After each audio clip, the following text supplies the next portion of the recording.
Hello students, today we will be talking about if, else if, and else statements.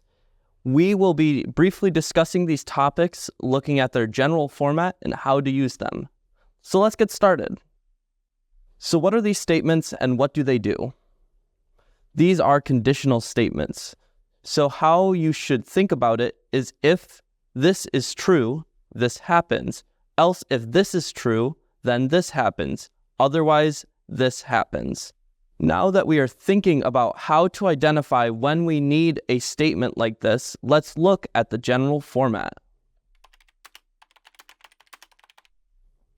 So you can see here, this is the general format. First, you have your if statement, and then a Boolean condition. And within those curly braces, you have the body. An else if statement with another Boolean condition, and then a body. This statement can only happen if the first statement is false, as you can see, and then the else statement. This does not contain a Boolean condition because this body can only happen if all the other conditions are false. It's our default condition. The only one you have to use is an if statement. You may not need an else statement or an if-else statement. So what goes in a conditional statement? This would be the Boolean expression that would make it true. So let's say you wanted something to happen if x was greater than 95. You'll see here that our if statement was updated. So if x is greater than 95, the body is true. Let's add another condition into our else if.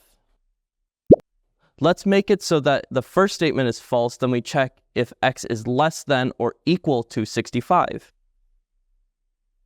Now you can see we have two conditions that will be checked before our default parameter happens. These conditions can be of any data type. You don't have to just check an integer.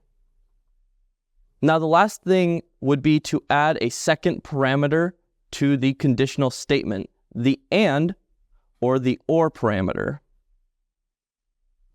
For and,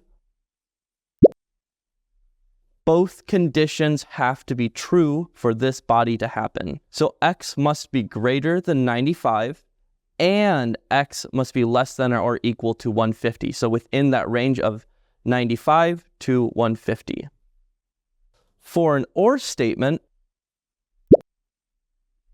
just one condition had to be true in order for the body to happen. As you can see, either x has to be less than or equal to 65, or x has to be greater than 0. One condition has to be true.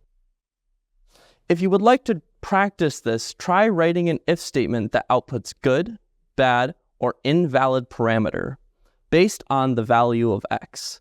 Try writing one condition per statement and then try adding a second condition. Remember, if using and, both conditions have to be true in order for the body to happen. So if you think something should happen, try drawing the truth table for and or. You may have created an impossible condition, like x has to be less than 30 and greater than 40. That is an impossible condition because that can't be true. This condition cannot be true, and an or statement would work better, although it might not make sense in the context of the code. So just check it out.